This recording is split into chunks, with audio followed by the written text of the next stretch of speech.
ओम ज्ञानतिमिरन्धस्य ज्ञानाञ्जनशलाकया चक्षुन्मीलितं येन तस्मै श्रीगुरवे नमः। श्रीचैतन्यमनोभीष्टं स्थापितं येन भूतले स्वयं रूपः कदा मह्यं ददाति स्वपदान्तिकं। वन्देऽहं श्रीगुरो श्रीयुतापदकमलं श्रीगुरून् वैष्णवांश्च श्रीरूपं साग्रजातं सहगण रघुनाथान्वितं तं सजीवं साद्वैतं सावधूतं परिजनसहितं कृष्णचैतन्यदेवं श्रीराधाकृष्णपादान् सहगण ललिता श्रीविशाखान्वितांश्च। हे कृष्ण करुणा सिन्धु दीनबन्धु जगत्पते गोपीश गोपिकान्त श्रीराधाकान्त नमोऽस्तुते। तप्तकाञ्चन गौराङ्गी श्रीराधे वृन्दावनेश्वरी वृषभानुसुते देवी प्रणमामि हरिप्रिये। वाञ्छाकल्पतरुभ्यश्च कृपा सिन्धुभ्यैव च पतितानां पावनेभ्यो वैष्णवेभ्यो नमो नमः। जय श्री कृष्ण चैतन्य प्रभु नित्यानंद श्री अद्वैत गदाधर शिवासादि गौर भक्त वृंद। हरे कृष्णा कृष्णा कृष्णा हरे हरे, हरे राम राम राम हरे हरे। हरे कृष्णा। तो अब हम लोग ईशोपनिषद के 6वें श्लोक पे चर्चा करेंगे। 6वां श्लोक इस प्रकार से है। यस्तु सर्वाणि भूतानि आत्मन्येवानुपश्यति सर्वभूतेषु चात्मानं ततो न विजुगुप्सते।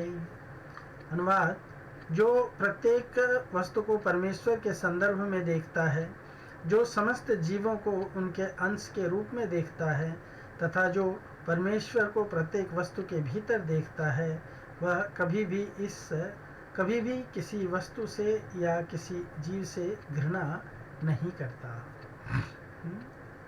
तो ये 6वां मंत्र है और इसमें एक्चुअली अभी तक हम लोगों ने ईश स्तुति और मंत्र 1 से 5 तक के अध्ययन किए और इस अभ्यास में हमने परात्पर भगवान विश्व का ज्ञान या ब्रह्म विद्या के आधार पर इस स्तुति के साथ ही साथ जीवात्माओं के द्वारा परमेश्वर के प्रति व्यवहारिक ज्ञान और उनके परिणाम, यानी उससे क्या रिजल्ट मिलता है, वो मंत्र 1 से लेकर के 3 तक में भी अध्ययन किया हमने।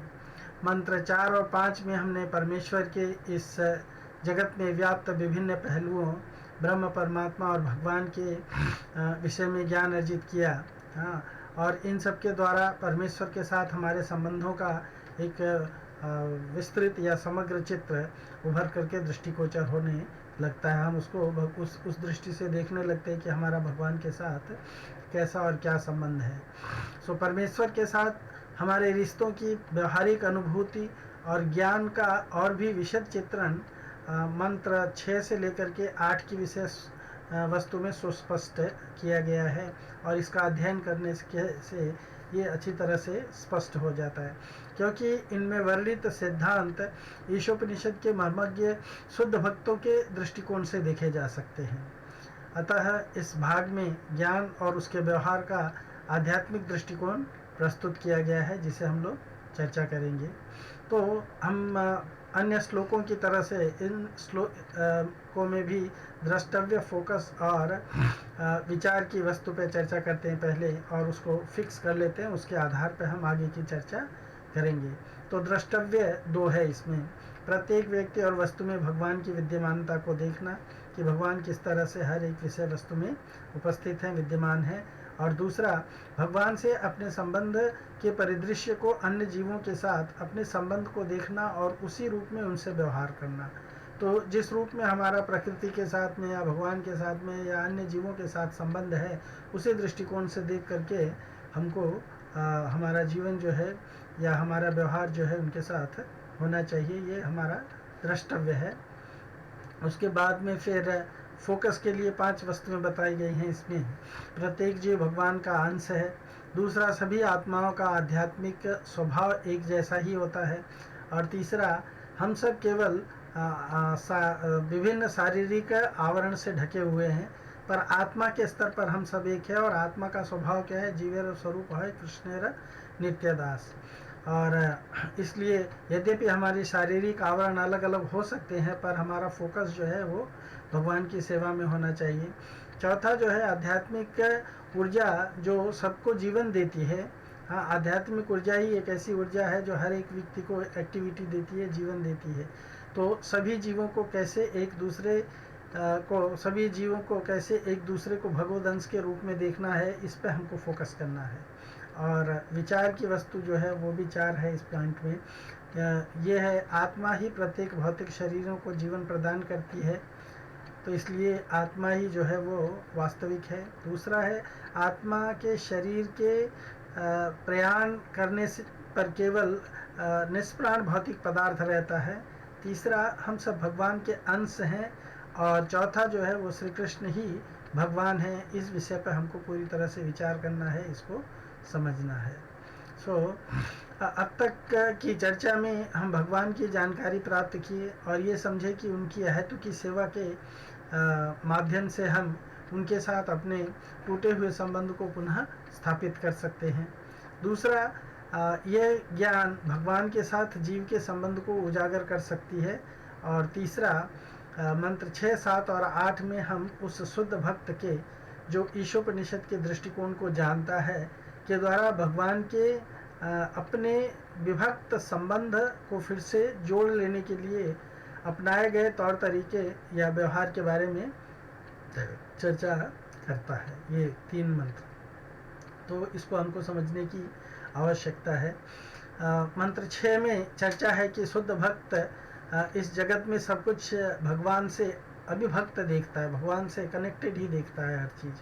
हाँ, और जब कोई व्यक्ति इस प्रकार के भक्त के सानिध्य में प्रयासरत रहता है तो वो भी प्रत्येक वस्तु या व्यक्ति को अपने ही समान भगवान के अंश के रूप में देखने और समझने लगता है।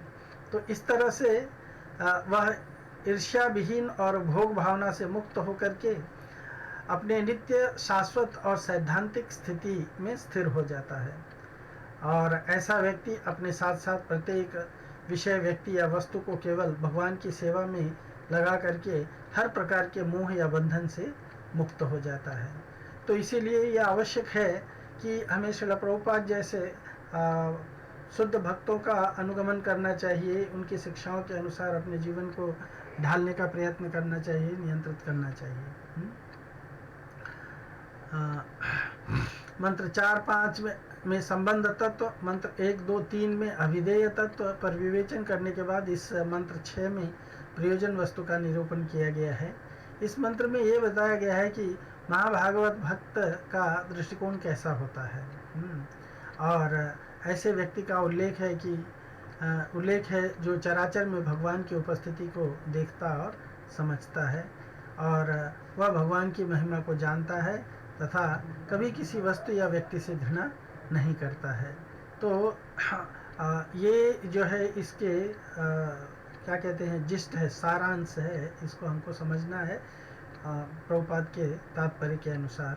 इस मंत्र में ईर्ष्या विहीन चेतना प्राप्त करने के 3 पहलुओं की व्याख्या की गई है।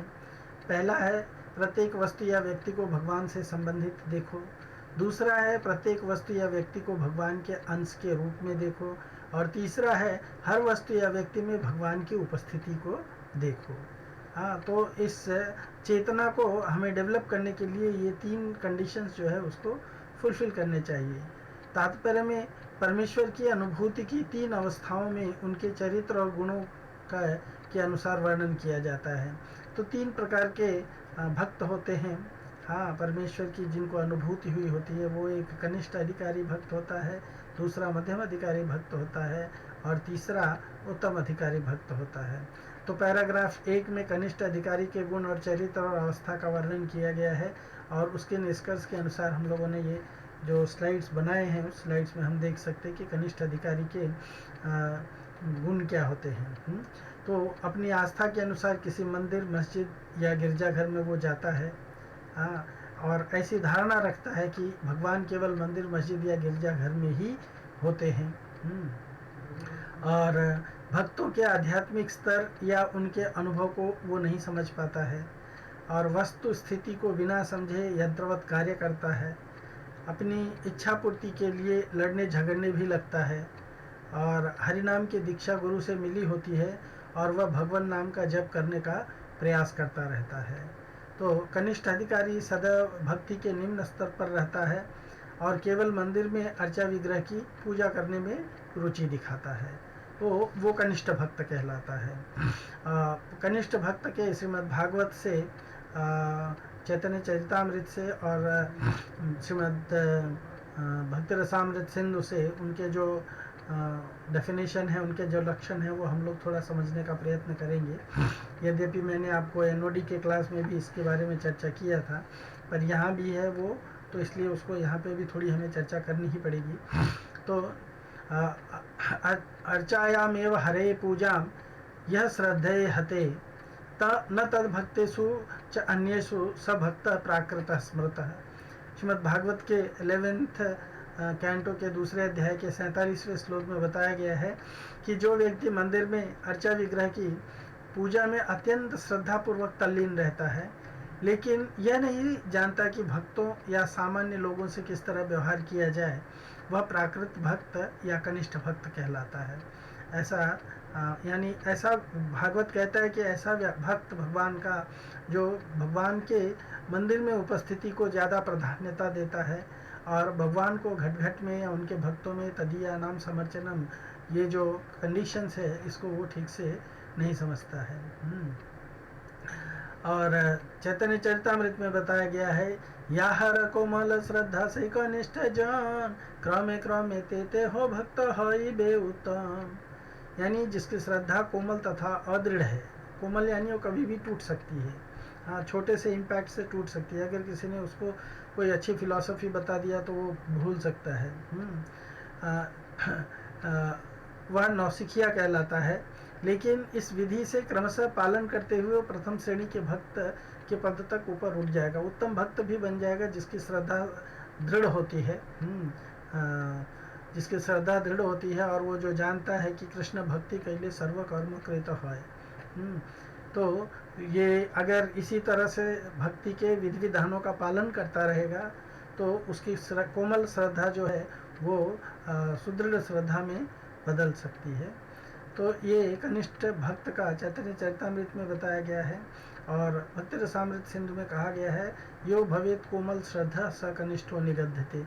भक्ति रसामृत सिंधु कहता है कि कनिष्ठ अधिकारी वह है जो शास्त्र आदि में निपुण नहीं होता है और दुर्बल श्रद्धा वाला होता है, पर उसको भगवान में और अर्चा विग्रह में पूरी तरह से निष्ठा होती है।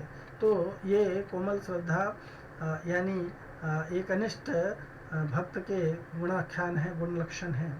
हाँ, और पैराग्राफ 2 में प्रभुपाद जी मध्यम अधिकारी भक्त के चरित्र का गुणाचरण करते हुए, हाँ, गुणाचरण का वर्णन करते हैं। प्रभुपाद जी कहते हैं कि श्रीमद् भागवत के अनुसार कोट करते हुए प्रभुपाद जी कहते हैं, ईश्वरे तद अधीनेषु बालिशेषु दिशत्सु च प्रेम मैत्री कृपा उपेक्षा यह करोति स मध्यमा। यानी मध्यम अधिकारी भक्त वह है जो पूर्ण पुरुषोत्तम भगवान को प्रेम का सर्वोच्च पात्र मान करके पूजता है, भगवत भक्तों को मित्र बनाता है, अज्ञानी के प्रति दया दिखाता है और जो स्वभाव से ईर्ष्यालु हैं उनसे दूर रहता है ना। तो ऐसा ही व्यक्ति जो है वो एक्चुअली भगवत भक्ति का प्रचार प्रसार अच्छी तरह से कर सकता है, क्योंकि उसको डिस्क्रिमिनेशन आना चाहिए।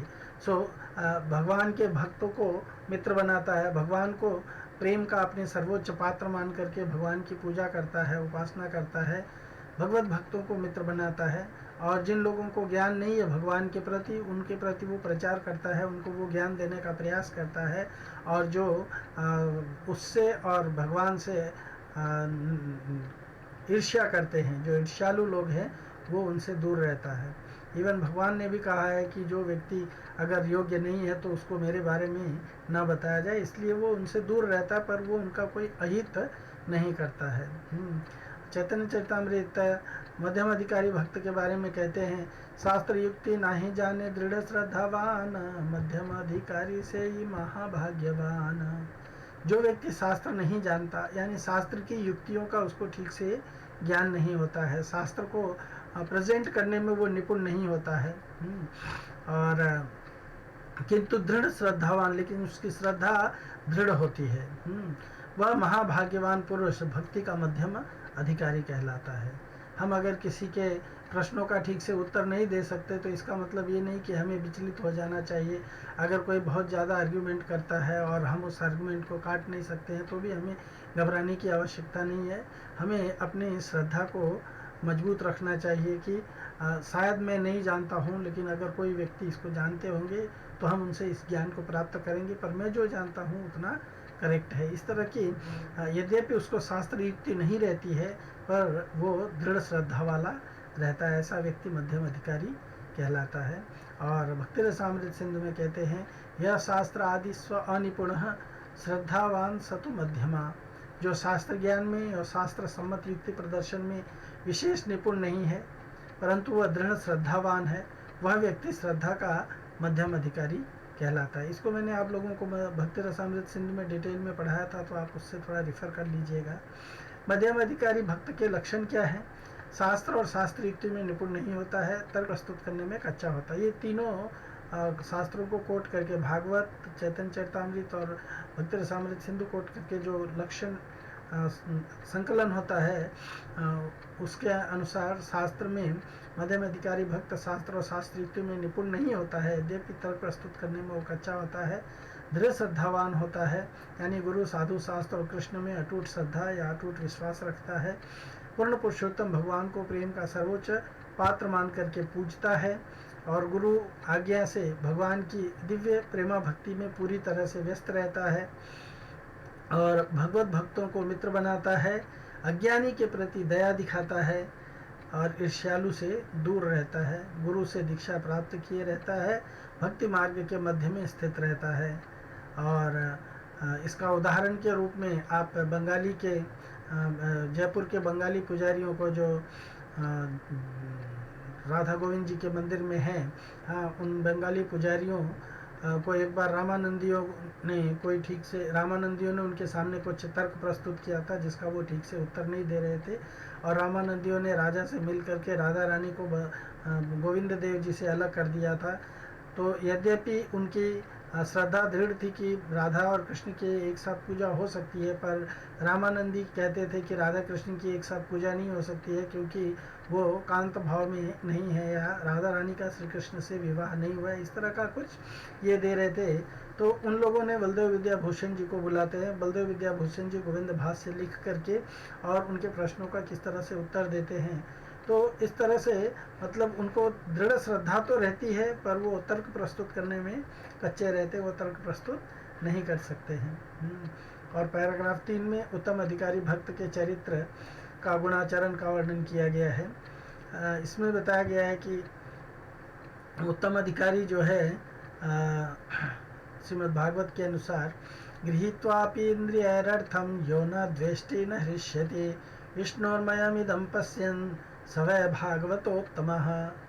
इंद्रियों को इंद्रिय विषयों के संपर्क में लगाए रखने के बावजूद भी जो कोई भी इस संसार इस संपूर्ण जगत को विष्णु की शक्ति के रूप में देखता है, और वह न तो घृणा करता है न ही प्रफुल्लित होता है, वह निश्चित रूप से सभी भक्तों में श्रेष्ठ कहलाता है।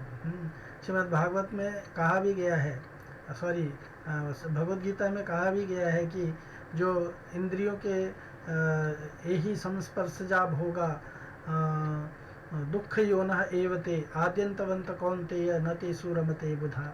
इंद्रिय और इंद्रिय विषयों का संयोग जो है या संपर्क जो है वो दुख को जन्म देता है। तो इसीलिए इंद्रियों के और इंद्रिय विषयों के संपर्क में यद्यपि भक्त जो है वो कांटेक्ट में आता भी है, पर फिर भी उसके बावजूद भी वो संपूर्ण जगत को विष्णुमय देखता है और वो ये देखता है कि अगर वो इनके संपर्क में आया, जैसे पराशर ऋषि जब गंगा नदी पार कर रहे थे और सत्यवती उनको नदी पार करा रही थी, तो पराशर ऋषि के मन में उनके साथ में संभोग करने की इच्छा जागृत हुई और उन्होंने उसे व्यक्त किया। तो वो ये सोचने लगे अपने मन में कि मैं तो एक साधु हूँ और मेरे मन में इस तरह की इच्छा क्यों आ रही है। फिर उन्होंने सोचा कि शायद भगवान की कोई इच्छा होगी और भगवान की इच्छा को जान करके जब उन्होंने वो कार्य किया तो उससे व्यासदेव जी प्रकट हुए। तो भगवान की कोई इच्छा लगी रहती है, इसलिए वो इंद्रिय और इंद्रिय विषयों के संपर्क में आने पर भी वो विष्णु के रूप में उसको देखता है और उससे न तो घृणा करता है, न ही तो प्रफुल्लित होता है। और चैतन्य चरितामृत में कहा गया है, शास्त्र उक्त सुनिपुण दृढ़ श्रद्धाचार उत्तम अधिकारी से ही तारे संसार। हाँ, जो शास्त्र में सुनिपुण है, बहुत ही एक्सपर्ट है, और यानी शास्त्र के जितने भी युक्तियां हैं उनको अच्छी तरह से जानता है, समझता है, और शास्त्र युक्तियों में चतुर है, और उस जिसकी श्रद्धा दृढ़ है, हाँ, जिसकी श्रद्धा दृढ़ है, अर्थात किसी युक्ति या तर्क से विचलित नहीं होता है, वही व्यक्ति भक्ति में का उत्तम अधिकारी है। वह शास्त्र युक्तियों से दूसरों के भ्रम को दूर करके उन्हें भक्ति पथ में चलाता है, इसीलिए वो संसार को उद्धार कर सकता है, संसार का तारणा कर सकता है। और भक्ति रसामृत सिंधु में कहा गया, शास्त्र युक्त च निपुण सर्वथा दृढ़ निश्चय प्रौढ़ शब्दो अधिकारी स भगवतो उत्तमो मतः। हाँ, जो शास्त्र ज्ञान में तथा शास्त्र अनुगत युक्ति प्रदर्शन करने में निपुण है, तत्व विचार, साधन विचार तथा पुरुषार्थ विचार आदि द्वारा श्री कृष्ण को ही एकमात्र उपास्य व प्रीति का विषय मानता है। सर्वभाव से इस प्रकार के सिद्धांत में जिसको जरा सा भी संदेह नहीं होता है और जिसकी श्रद्धा अत्यंत गाढ़ है, भक्ति आचरण करने में वही उत्तम अधिकारी कहलाता है। भक्ति आचरण करने में वही उत्तम अधिकारी कहलाता है।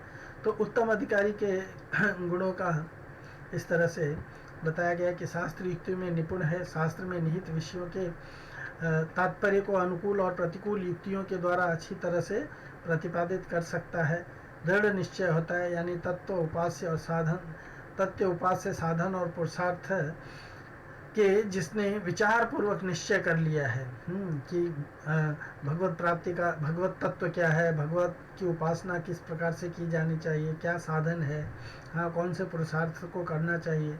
श्रीला विश्वनाथ चक्रवर्ती पाद जो है, उन्होंने इस चीज़ को पूरी तरह से पढ़ाया था वो कि किस तरह से भक्त जो है उसको प्राप्त कर सकता है, और वो प्रौढ़ श्रद्धा वाला होता है, यानी कृष्ण भक्ति में जिनकी अटूट श्रद्धा है तथा वह यह समझ गया है कि जीवन का परम लक्ष्य केवल कृष्ण भक्ति को ही प्राप्त करना है और कृष्ण भक्ति के सिवा दूसरा कुछ नहीं प्राप्त करना है।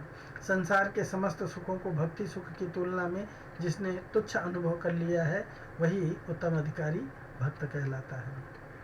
उत्तम अधिकारी एक महाभागवत या श्रेष्ठतम भक्त होता है। वह भक्ति में बहुत प्रगति किया या बहुत बढ़ा चढ़ा होता है।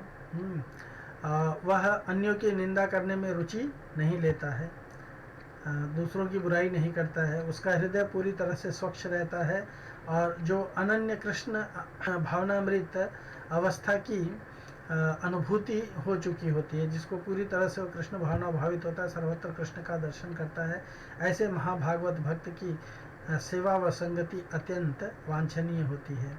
उत्तम अधिकारी हमेशा भगवान की सेवा में गंभीरता से संलग्न रह करके समस्त विधि विधानों का पालन करता है, जप माला पर नियत संख्या में जप करता है तथा सदैव कृष्ण भावनामृत आंदोलन के विस्तार करने के विषय में विचार करता रहता है। जैसे शिला प्रभुपाद जी जहाँ कहीं भी जाते थे और हर जगह वो जो भी देखते थे तो वो सोचते थे कि यहाँ पे एक छोटा सा भगवान का मंदिर बनाना चाहिए, यहाँ एक छोटा सा सेंटर बनाना चाहिए, यहाँ से कृष्ण भक्ति का प्रचार प्रसार करना चाहिए, यहाँ पे बहुत सारे लोग जुड़ेंगे, उनको इस तरह से प्रचार करेंगे, उस तरह से प्रचार करेंगे। इस तरह से प्रभुपाद की दृष्टि जहाँ भी जाती थी वो वहाँ भी भगवान को देखते थे, दर्शन करते थे और उन्हें प्रचारित प्रसारित करने के विषय में चिंतन किया करते थे। जो कोई भी मिलता था उनसे तो उससे भी उसके बारे में चर्चा करते थे। तो ये उत्तम अधिकारी भक्त के लक्षण होते हैं। उत्तम अधिकारी प्रत्येक वस्तु या व्यक्ति को भगवान के संबंध में देखता है, नास्तिक आस्तिक में भेदभाव नहीं करता है, सबको ईश्वर का अंश मानता है, चांडाल कुत्ता या ब्राह्मण भी ईश्वर का अंश देखता है ना। वो कहा गया है ना श्रीमद् भगवद गीता में, ब्राह्मणे कवि हस्तिनी सुनी च व सोपाके च पंडिता समदर्शिना। तो पंडित समदर्शी होता है, वो सबको ईश्वर के अंश आत्मा के रूप में देखता है, न कि उनके शरीर के रूप में देखता है। शरीर के रूप में उन्हें वो उनके कर्मों की परिणति मानता है और जानता है कि ये व्यक्ति अपने विगत कर्मों के कारण जीव विभिन्न प्रकार के शरीर प्राप्त करता है, वह यह भी देखता और समझता है कि सभी जीव भगवान की आज्ञा का पालन कर रहे हैं। जैसे अपराधी जब पकड़ लिए जाते हैं तो वे भी पुलिस की आज्ञा मानते हैं। वह सभी जीवों की भलाई के लिए कार्य करता है। तो ऐसा व्यक्ति किसी के प्रति भी द्वेष भाव नहीं रखता है। उत्तम अधिकारी द्वारा प्रत्येक व्यक्ति या वस्तु में भगवान और उनके अंश की उपस्थिति का अनुभव करने का उदाहरण ये श्रीमद् भागवत के श्लोक में दिया गया है। भागवतम 10th कैंटो के 35वें अध्याय के 9वें श्लोक में मनलतास्तरव आत्मनिवेष्णुं व्यञ्जयन्त इव पुष्पफलाढ्य प्रणतभार विटपामधुधारा प्रेमरेष्ट तनवो ववृषस्म। यहाँ वृंदा देवी कह रही हैं, ऐसा लगता है कि वन के ये तरु और लताएं पुष्प और फलों से के प्रकटीकरण के द्वारा भगवान विष्णु की उपस्थिति को व्यंजित कर रहे हैं। इनके भार से वे झुके रहे हैं और लगता है स्व स्नेह बस उनके रोंगटे खड़े हो रहे हैं और वे सब मधु की धारा बहा रहे हैं। तो उत्तम अधिकारी भक्त जो है हर एक व्यक्ति वस्तु में भगवान के अंश की उपस्थिति को इसी तरह से अनुभव करता है। जैसे यहाँ पर वृंदा देवी वृक्ष लताओं में भी भगवान की उपस्थिति को अनुभव करती हैं और बताती हैं कि भगवान को वो व्यंजित कर रहे हैं, विष्णु की उपस्थिति को व्यंजित करते हुए उनके आचरण किस तरह से हो रहे हैं कि वो जो है अपने फल और फूलों के भार से नीचे झुक रहे हैं और मधु की धारा बहा रहे हैं और लगता है कि प्रेम के कारण उनके रोंगटे खड़े हो रहे हैं, है ना, स्नेह बस उनके रोंगटे खड़े हो रहे हैं। तो ये उत्तम अधिकारी भक्त जो है वो हर जगह सर्वत्र भगवान को दर्शन करता है। पैराग्राफ 4 में श्रील प्रभुपाद जी बताते हैं कि देहात्म बुद्धि के स्तर पर रहते हुए उत्तम अधिकारी भक्त का ढोंग करने वाले वास्तव में ढोंगी परोपकारी हैं। हाँ, वो केवल अपना मनोरंजन करना चाहते हैं या वो अपने आप को प्रतिष्ठित करना चाहते हैं, इसलिए वो इस तरह से उत्तम अधिकारी भक्त का ढोंग करते हैं। भगवान की सर्वव्यापकता को ऐसे लोग न जानते हुए विश्व बंधुत्व की कल्पना मात्र एक नाटक करते हैं। कल्पना करना जो है वो एक नाटक है। जैसे हम कहते हैं कि वसुधैव कुटुंबकम, और वसुधैव कुटुंबकम कह करके हम हिंदू मुसलमान करके श्वेत अश्वेत करके, हाँ, काले गोरे करके हम एक दूसरे के साथ में द्वेष रखते हैं, एक दूसरे के साथ लड़ाई झगड़ा करते हैं। तो इस तरह की जो स्टेटमेंट दिए जाते हैं, इस तरह के जो चर्चा किए जाते हैं वो दैहिक स्तर पर होता है और ये केवल ढोंग मात्र है। विश्व अद्भुत की असली धारणा केवल एक उत्तम अधिकारी भक्त ही जानता है, क्योंकि वह प्रत्येक वस्तु और व्यक्ति में भगवान की अभिव्यक्ति को देखता है, ऐसा श्रील प्रभुपाद जी बताते हैं। पैराग्राफ 5 में इस मंत्र में उद्धृत अनुपश्यति शब्द की संकल्पना और विधान की व्याख्या करते हुए बताया गया है कि वास्तविक अनुपश्यति गुरु, साधु और शास्त्र की दृष्टि से देखना कहलाता है, न कि अपनी अपूर्ण इंद्रियों से। हाँ, जैसे देव विग्रह को देखना, अभक्त उसे मूर्ति के रूप में देखते हैं, पत्थर की मूर्ति के रूप में देखते हैं, लेकिन एक भक्त उसे सेव्य भगवान अर्थात साक्षात ईश्वर के रूप में देखते हैं। हाँ, चैतन्य चरितामृत में जैसे बताया गया है, कविराज गोस्वामी जी कह रहे हैं, प्रतिमा नहीं तुम्ही साक्षात ब्रजेंद्र नंदन। हाँ, हे प्रभु, आप ये प्रतिमा नहीं हो। जैसे एग्जाम्पल दिया जाता है कि वो विद्यानगर का ब्राह्मण, यंग ब्राह्मण और वो ओल्ड ब्राह्मण, वो दोनों वृंदावन यात्रा के लिए गए रहते हैं। यंग ब्राह्मण जो है वो बूढ़े ब्राह्मण की बहुत सेवा सत्कार करते हैं। तो बूढ़ा ब्राह्मण जो है गोपाल जी के मंदिर में जा कर के और वहाँ पर ही वो इतना खुश हो जाता है उस यंग ब्राह्मण से कि कहता है कि मैं जब यात्रा से लौटूंगा तो मैं अपनी पुत्री का विवाह तुमसे करवा दूंगा।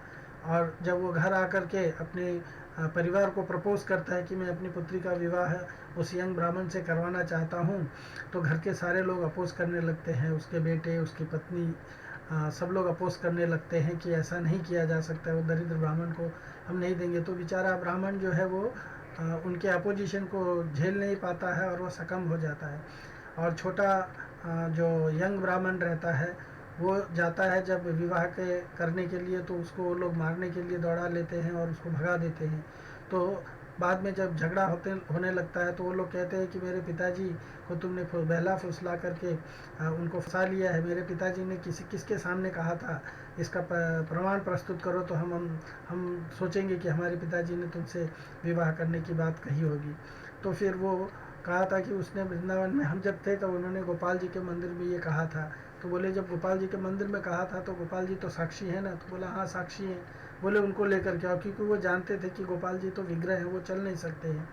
तो वो आता है वृंदावन में और गोपाल जी के सामने आकर के हाथ जोड़ करके भगवान से प्रार्थना करता है और कहता है कि प्रभु आप साक्षी हैं कि उस बूढ़े ब्राह्मण ने मुझे अपनी पुत्री देने के लिए, मुझे उसकी पुत्री की आवश्यकता नहीं है, पर मैं उस ब्राह्मण की जो ब्राह्मण का जो वचन है उसको पूरा करता हुआ देखना चाहता हूँ। और दूसरे उन्होंने आपके सामने कहा था और मैंने आपको एक विटनेस के रूप में लोगों के सामने प्रस्तुत किया है, तो मैं चाहता हूँ कि आप चलो। तो भगवान कहते हैं कि अरे देखो मैं तो विग्रह हूँ, मैं तो एक जगह उपस्थित रहता हूँ, मैं कैसे चल सकता हूँ। तब उस ब्राह्मण ने कहता है कि अगर आप बोल सकते हैं तो आप चल भी सकते हैं। तो भगवान कहते हैं अच्छा ठीक है चलो, लेकिन भगवान एक कंडीशन लगा देते हैं कि मैं तुम्हारे पीछे पीछे चलूँगा, तुम आगे आगे चलते रहना, रास्ता दिखाते कहाँ से चलना है, पर पीछे घूम करके मत देखना। और हर रोज़ मुझे थोड़ी सी खीर बना करके अर्पण कर देना, और उसके बाद में फिर वो पीछे घूम के तुम अगर देखोगे तो मैं उसके आगे नहीं चलूँगा, भगवान ने कहा। तो वो इस तरह से लेकर के विद्यानगर तक आता है और वो पूछता है भगवान से कि मुझे पता कैसे चलेगा कि आप मेरे पीछे चल रहे हो। भगवान कहते हैं मेरे पायल की जो झनकार है, जो उसकी टिंकलिंग है, वो तुमको सुनाई देती रहेगी। तो वो वहाँ तक आता है। विद्यानगर आने के बाद में वो सोचता है कि भगवान वास्तव में मुझे देख रहे हैं कि नहीं देख रहे हैं। तो ऐसा करने के बाद में जब वो भगवान के तरफ पीछे मुड़ करके देखने की कोशिश करता है तो देखता है कि भगवान का विग्रह जो है उनके पीछे पीछे आता है, और भगवान कहते हैं कि अब मैं यहीं रहूँगा। तो इस तरह से वो भगवान के पास में सबको लेकर के आता है और वो विटनेस देते हैं। तो वही भगवान अभी साक्षी गोपाल के नाम से जगन्नाथपुरी में लोगों को दर्शन दे रहे हैं। सो भगवान जो है वो प्रतिमा नहीं है, वो साक्षात ब्रजेंद्र नंदन है। हाँ, साक्षात ब्रजेंद्र नंदन है, यानी नंद नंदन है। तो केवल प्रतिमा नहीं है, उनके कुछ इमोशंस इत्यादि इत्यादि। जैसे एक बार उड़ीसा की महारानी गोपाल जी के दर्शन करने के लिए आई वहाँ पे साक्षी गोपाल में। तो साक्षी गोपाल जी के दर्शन करने आई तो उनके मन में ऐसे आया विचार कि अगर गोपाल जी के नाक में छिद्र होता तो मैं अपनी नथ जो है वो उनको अर्पण कर देती। और पर उसने सोचा कि गोपाल जी के नाक में तो छिद्र नहीं होगा। लेकिन जब वो रात को गई, भगवान गोपाल जी उसके ड्रीम में आए और उन्होंने कहा कि माता यशोदा ने मुझे बचपन में मेरी नाक छेद दिया था, तो यहाँ पे छिद्र है। उसने आकर के दिखाया तो वो महारानी ने गोपाल जी को नाक के लिए एक नथ जो है वो अर्पण किया। तो तब से लेकर के आज तक गोपाल जी को नाक में नथ भी पहनाते हैं और उनके यहाँ पे नाक पे होल भी है। सो भगवान केवल प्रतिमा नहीं होते हैं, भगवान साक्षात ब्रजेंद्र नंदन होते हैं। हाँ, वो एक इमोशंस होते हैं उनके उनके अपने। तो इस तरह से भगवान को केवल पत्थर की मूर्त नहीं मानना चाहिए, पर जाकी रही भावना जैसी हरी मूर्त देखी तिन तैसी। जिसकी जैसी भावना होती है उस तरह से वो भगवान के विग्रह का दर्शन करता है। सो पैराग्राफ 6 में प्रभुपाद जी बताते हैं कि शास्त्रों का ज्ञान शास्त्रों के रचयिता श्रील व्यासदेव और उनसे प्रवाहित परंपरा के द्वारा ही प्राप्त किया जा सकता है, क्योंकि संप्रदाय विहीनाय मंत्रास्ते निष्फलमतः। हाँ, अतः कलौ भविष्यन्ति चत्वारो संप्रदाय न। तो अगर शास्त्र के ज्ञान जिसमें हमको भगवान के बारे में ज्ञान मिलता है उसको जानना है तो किसी संप्रदाय से प्राप्त करना चाहिए। हाँ, इसमें बताया गया है पैराग्राफ 6 में ही प्रभुपाद जी कहते हैं संप्रदाय विहीनाय मंत्रास्ते निष्फलमतः अतः कलौ भविष्यन्ति चत्वारः संप्रदायिनः। ब्रह्मा रुद्र सनकादि विष्णु वैष्णवाशिति पावना रामानुजंश्च स्वीचक्रे मध्वाचार्य चतुर्मुखः श्री विष्णु स्वामी रुद्रो निम्बादित्य चतुर्सना। यानी कहते हैं कि संप्रदाय के बाहर जो कोई भी मंत्र लेता है तो वो मंत्र निष्फल होता है। इसीलिए कलयुग के जीवों का उद्धार करने के लिए भगवान ने, ये पद्म पुराण में बताया गया है, भगवान ने 4 संप्रदाय या बोनाफाइड डिसाइप्लिक सक्सेशन बनाए हैं, जिसको ब्रह्म रुद्र सनक और श्री संप्रदाय कहा जाता है। श्री ब्रह्म रुद्र और सनक आदि ये वैष्णव संप्रदाय हैं जो संपूर्ण जगत का उद्धार कर सकते हैं। रामानुज जो है वो श्री संप्रदाय के प्रणेता आचार्य हैं कलयुग के। मध्वाचार्य जो है वो ब्रह्मा जी के या ब्रह्म संप्रदाय के कलयुग के प्रणेता आचार्य हैं। श्री विष्णु स्वामी रुद्र संप्रदाय के कलयुग के प्रणेता आचार्य हैं। और चतुष्कुमार या जो चार कुमार सनातन या जो कुमार संप्रदाय है उसके प्रणेता आचार्य हैं नेमबारक आचार्य। तो ये इस पद्म पुराण के इस श्लोक से पूरी तरह से क्लियर होता है। और अगर शास्त्र के ज्ञान को जानना है तो इसी चारों संप्रदाय से प्रवाहित ज्ञान को हमें जानना होगा। पैराग्राफ 7 में भगवद गीता 18.54 को कोट करके प्रभुपाद जी बताते हैं, ब्रह्मभूत प्रसन्नता के प्रसन्न आत्मा के अनुसार जो व्यक्ति ब्रह्मभूत के पद पर आसीन है वही उत्तम अधिकारी हो सकता है। ब्रह्मभूत प्रसन्न आत्मा न सोचती न कांक्षति समः सर्वेषु भूतेषु मद भक्ति लभते पराम। ऐसे भक्त को मेरी भक्ति प्राप्त हो सकती है।